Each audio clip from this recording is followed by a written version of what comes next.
श्लोक 55. मत्कर्म कृन्मत्परमो मद्भक्तः संकवर्जितः निर्वैरः सर्वभूतेषु यस्य मामेति पांडव. ओम तत्सदिति श्रीमद्भगवद्गीतासु उपनिषत्सु ब्रह्मविद्यायां योगशास्त्रे श्रीकृष्णार्जुनसंवादे विश्वरूपदर्शनयोगो नाम 11ोऽध्यायः. श्लोकाचा अर्थ पाहूया.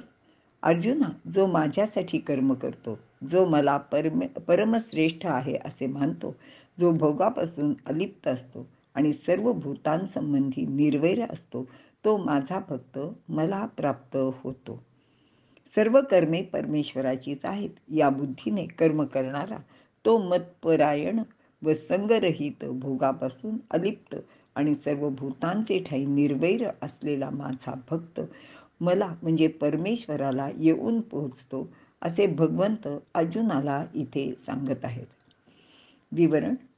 परमेश्वराची कामे किंवा परमेश्वरार्पण बुद्धीने केलेले कर्म म्हणजेच सर्व कर्म परमेश्वराचे असून तोच खरा करता करविता आहे.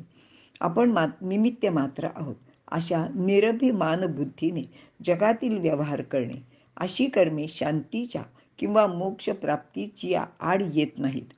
भक्तीबरोबरच निष्काम कर्म हेच गीतेचे खरे तात्पर्य आहे. संन्यास मार्गातही नुसते निष्क्रिय असणे गीतेला म्हणजे भगवंताला अपेक्षित नाही, किंबहुना ते त्यांना मान्य पण नाही.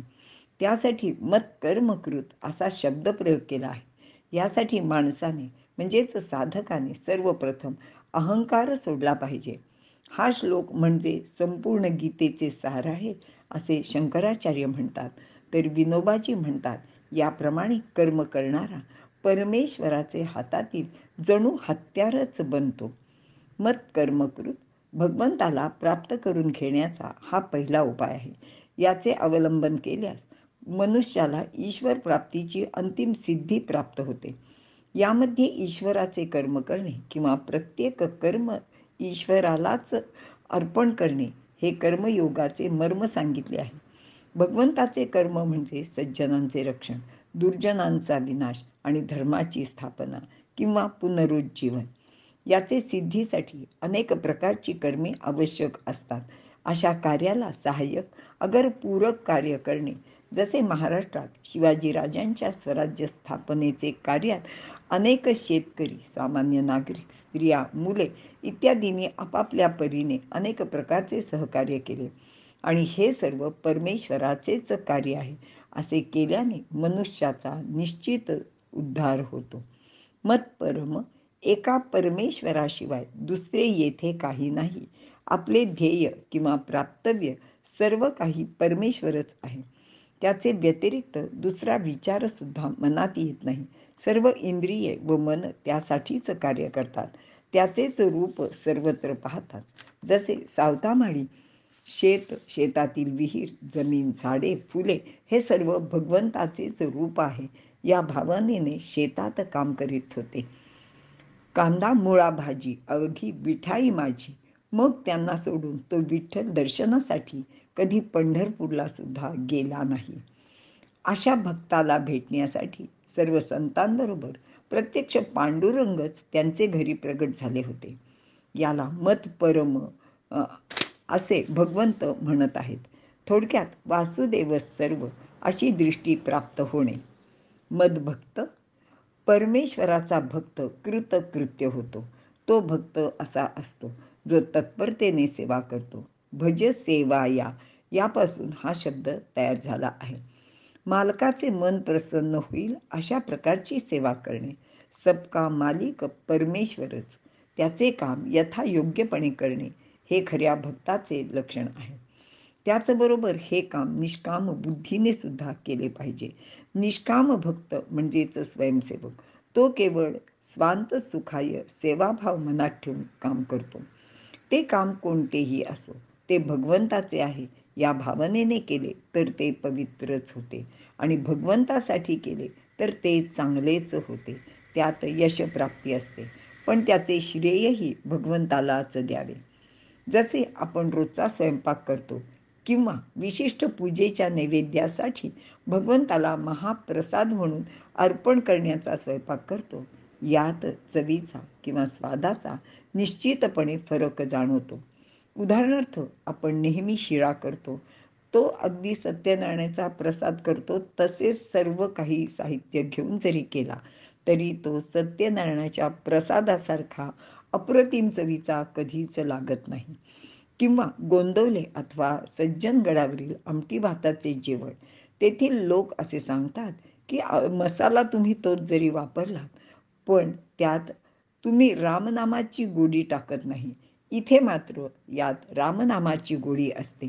असे कोणतेही छोटे मोठे कर्म भगवंतासाठी करणारा तो भगवंताचा खरा भक्त असतो.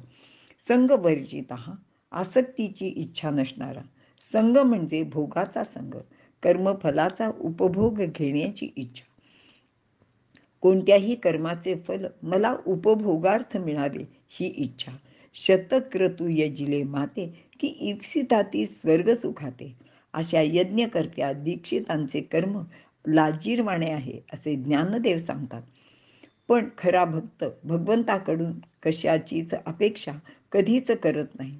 म्हणूनच तुकोबांसारखे महानुभाव म्हणतात, आम्हाला मोक्षाची सुद्धा इच्छा नाही.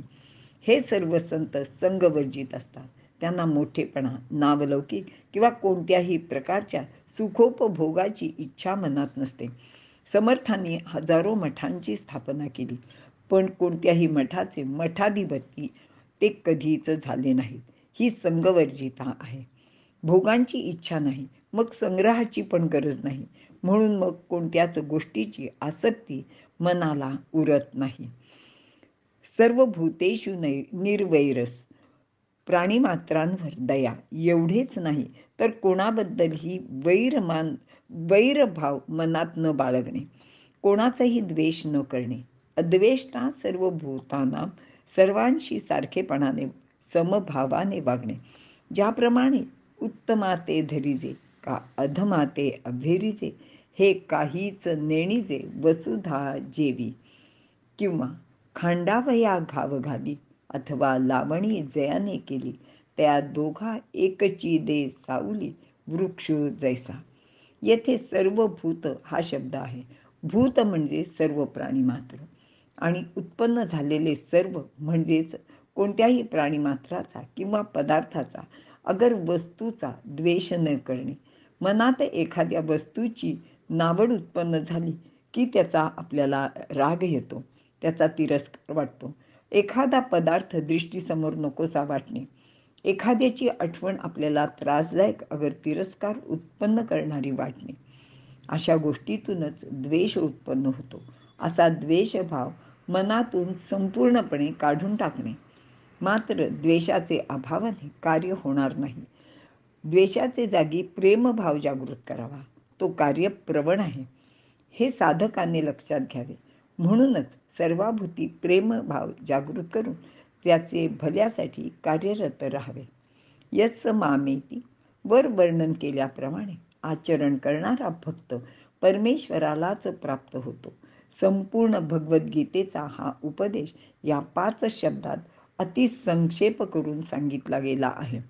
याचे स्मरण ठेवून साधकाने या गोष्टी आचरणात आणून आपली उन्नती करून घ्यावी. मानव जन्माचे ते इति कर्तव्य आहे.